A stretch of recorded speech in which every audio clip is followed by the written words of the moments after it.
Guys, thank you so much, everybody, for coming and being here.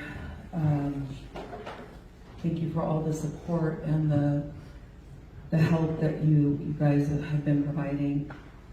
I wrote for about 2 weeks, and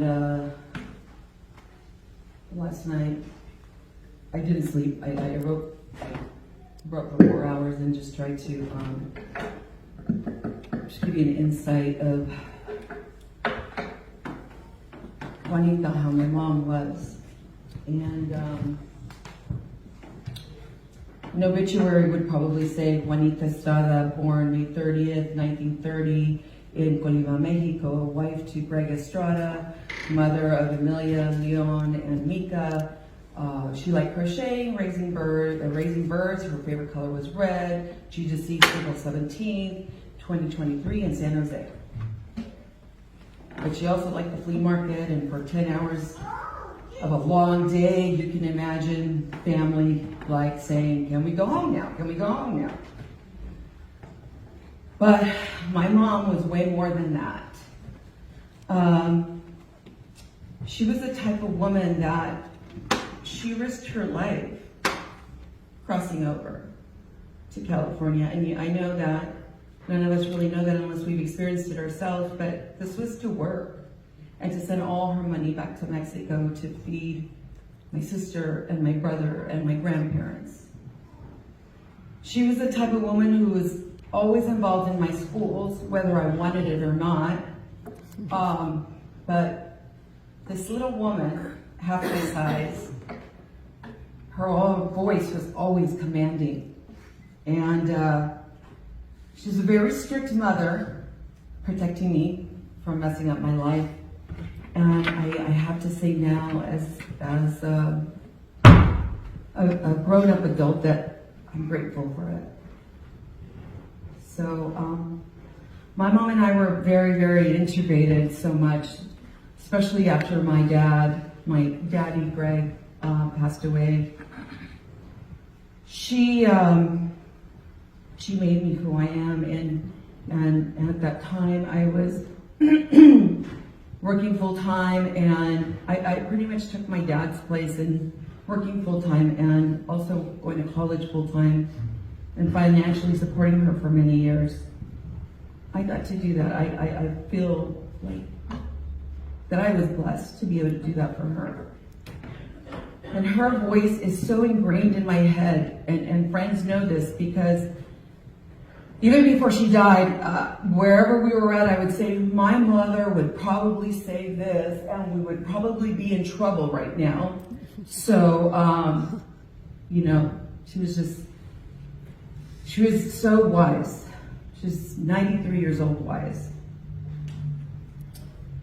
She got to visit my brother and my tia Faustina and my cousins when I took her on trips to Mexico.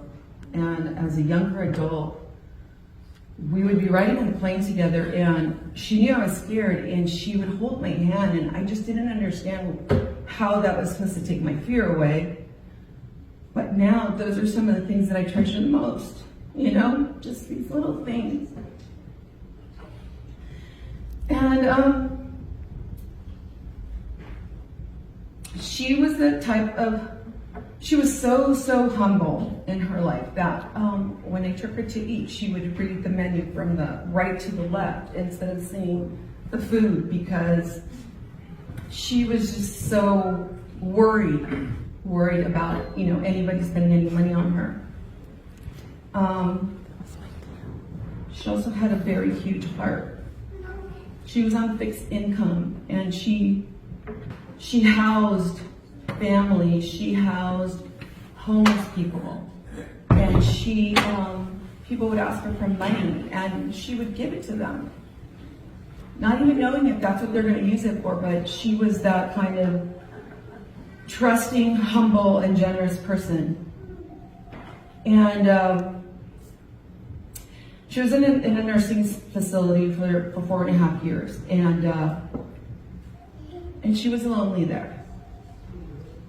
And I did my best to visit her every other day when I could. And played board games, this game called Aggravation, because when you win, you have to say aggravation really loud 3 times, and I never got to record her. But we would play aggravation and do math, and I'd ask her to read it to me in English, because English is her second language, and I wanted her brain active. The pandemic was very, very difficult for everybody. There was no more groups for activities, and no more groups for exercises there at the nursing facility. And no more touch. There was no more caresses. There's no more hugging, and people can get sick and die from no contact. And so I had to think of a way to be able to not let her feel that way, not let her feel bad. And I remember asking if it was okay to stand outside of the window at a glass door and speak to her on the cell phone. Sometimes standing in 90-degree weather, sometimes cold and raining, but it didn't matter. I mean, my mom suffered so much in her life. I would do anything to make her life better. And if that meant helping her keep her from feeling lonely, I didn't care if I got sick outside. I would take her to the beach, shopping, to visit friends, and barbecues. And then when she could no longer walk, I would take her in the wheelchair to, places that, like Rose Garden, Happy Hollow, Christmas in the Park. And when I would take her to anywhere, and she spoke in this broken English, her character was just so enchanting that everybody, even if they didn't know Spanish, they pretty much sat there like this and watched her. And me, I'm like, hello, I'm over here. And they're like, no, we gotta listen to your mom, be quiet. So I love that. I love that. If I had half of all the things that she had, I would be so much happier. And she always had strong faith and was always involved in the church. And the Apostolic Movement Church, who's helped us a lot today for the services, helped her a lot as well. She became a lot closer to God, like Pastor John had mentioned. She's always so joyful, praising God. And I saw her health decline in the last 6 months, and all I wanted was for her to get better. And I'd go and have her do her little exercises, and she would say, "Is that it?"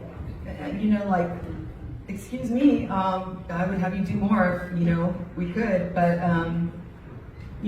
she just had that youthful character that would come out sometimes.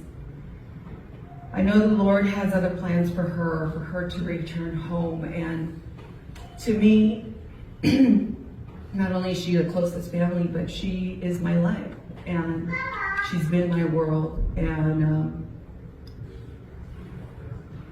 I want to tell you, Mom, that I feel at peace, that I know I loved you, and that I did everything possible to make you laugh, to make you smile, to make your life better in any way. And we all love you so much. And I'm going to say it in Spanish also, because I do appreciate that the service is being sent in both languages. Juanita Reyes Estrada, madre de 3 hijos, Emilia, León y Mónica. Le gustaba tejer a gancho, criar pájaros, y su favorito color era el rojo. El 17 de abril falleció de edad 93. Pero mi mamá era mucho más que eso. Ella era el tipo de persona que se arriesgaba su vida por poder venir, cruzar a California y poder mantener a a sus hijos y a mis abuelitos en México, mandar todo su dinero para allá. Ella sufrió mucho y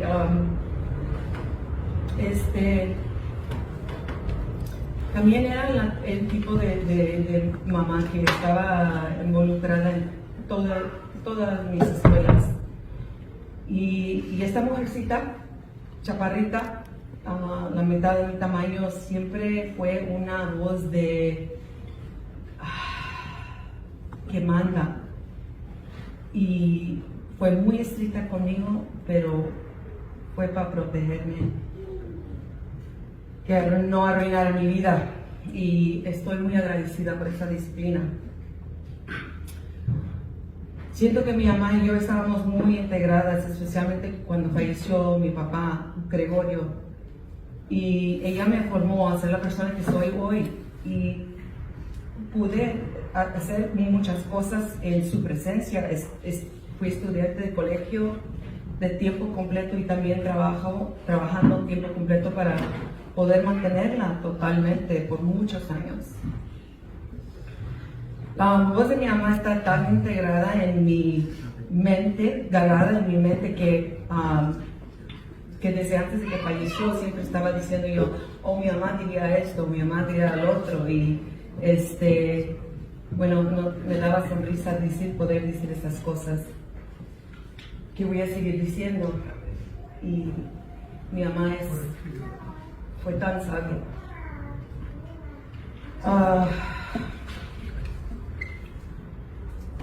Mi mamá pudo visitar a mi hermano y a mi tía Faustina y a mis primas porque la llevaba a viajar a México, y cuando estábamos en el avión,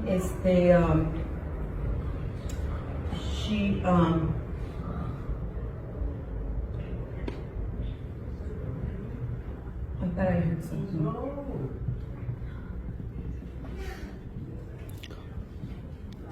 Voy a continuar.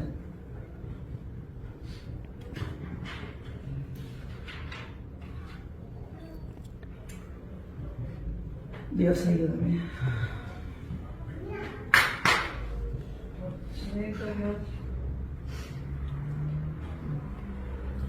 Voy a tomar mi tiempo porque lo estoy haciendo muy aprisa.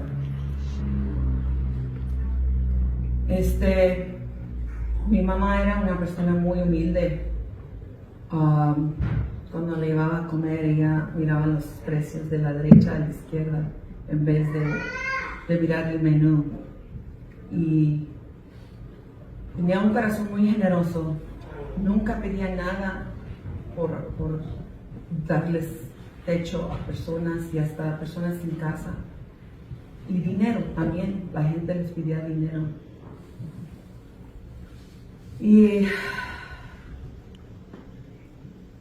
estuvo en el nursing facility, en el centro, por 4.5 años, y sí se sentía sola. Y hice lo mejor para visitar cada 2 días cuando pude.